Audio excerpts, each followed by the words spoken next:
Another tough day on the campaign trail for Anthony Albanese. He's copped a grilling after claiming that Labor's $135 million urgent care clinic plan was fully costed.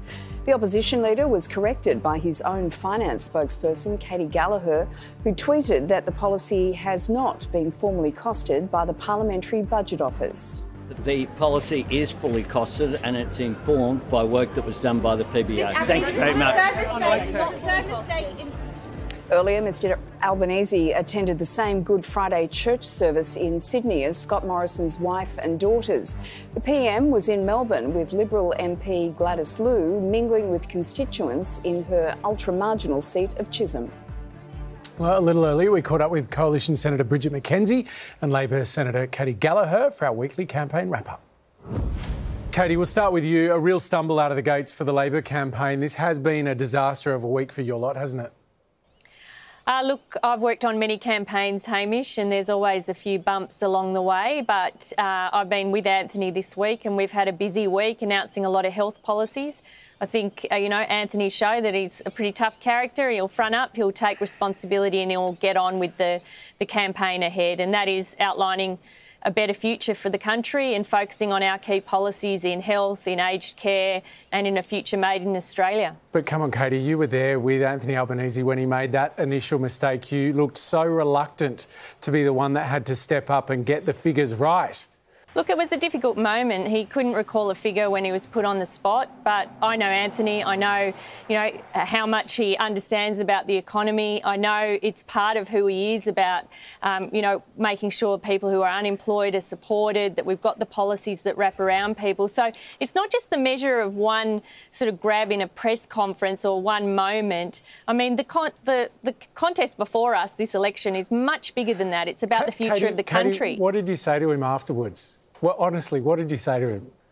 I can't actually. Now you got me on the spot there. I'm trying to recall. I'm a close colleague of him, of course, I was supportive.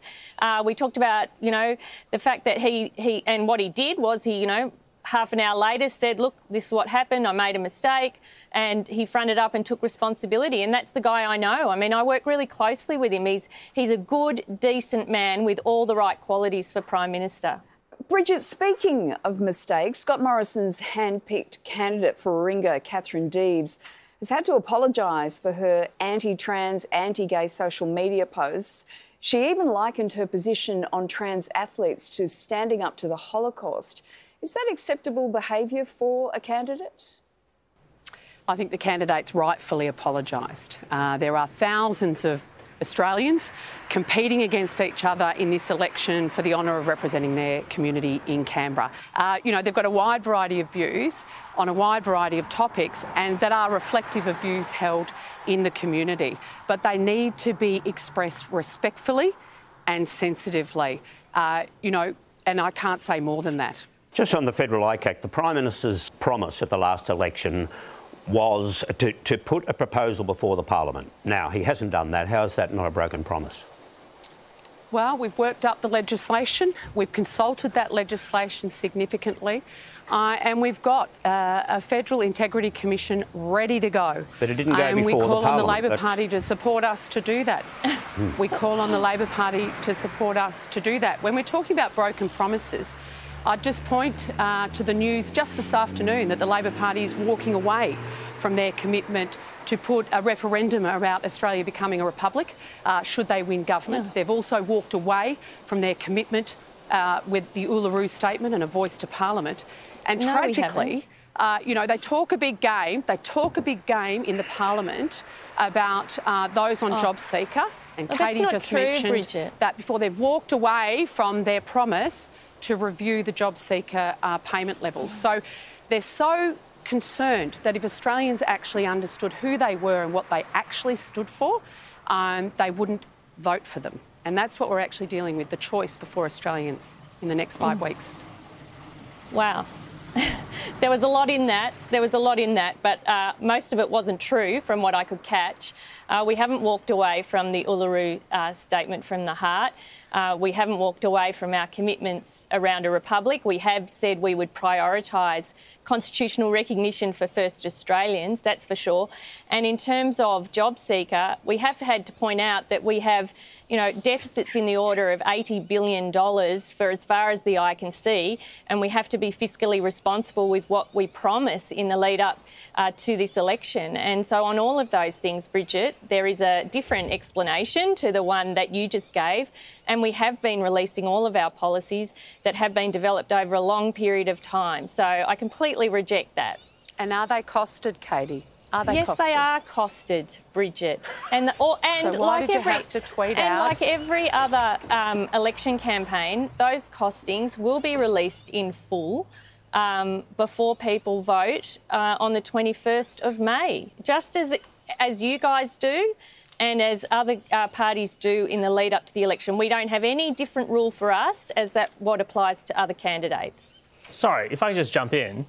Just on a human level, what's it like watching your boss screw up all the time? Sorry, that's a question for both of you.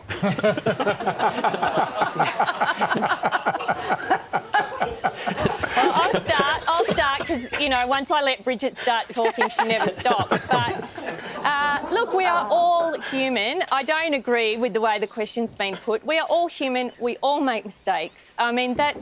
I don't want people to see politicians as someone different to anybody else. We're not. Our role is often more public than other people. And so perhaps when we do make a mistake, they get amplified. But we are human. Moments happen. I think the real measure for people, and this is how I always judge people, is what you do after you've made a mistake. How do you handle it? Do you front up, take responsibility, or do you run away? And that's just has to happen. And I think that's what we saw this week with Anthony. He's a good, decent guy. He made a mistake. He fronted up, took responsibility, and he's been out there every day since, working hard and putting his plan for a better future for Australia to the Australian community. And we'll continue to do that for the next 36 days. And Bridget? Well, we all work as hard as we can, I think, in our government. We've been upfront and honest that, over the global pandemic, we haven't got everything right. But if we're going to be measured post-pandemic on anything, we have, more people employed. We haven't seen the devastating mortality that we saw, particularly in North America and European countries as a result of COVID. And we've also got a vaccination rate that's the envy of the world. So, we got there, and we've got great, and that's testament to the Australian people as well. So I think we've been upfront that, could we do things better? At times, of course we can, but we have to work together for the best outcomes of Australia. Well, Katie, I'll let you go on. Sorry. I'd appreciate you letting me finish too. Sorry, my apologies. Thanks, mate. Thank you. It's all good. See, look at that. Look at us. Peace in our times. But yeah, happy Easter, both of you. We'll leave it there, and we'll see you next Friday night. Thank you. Thanks, guys.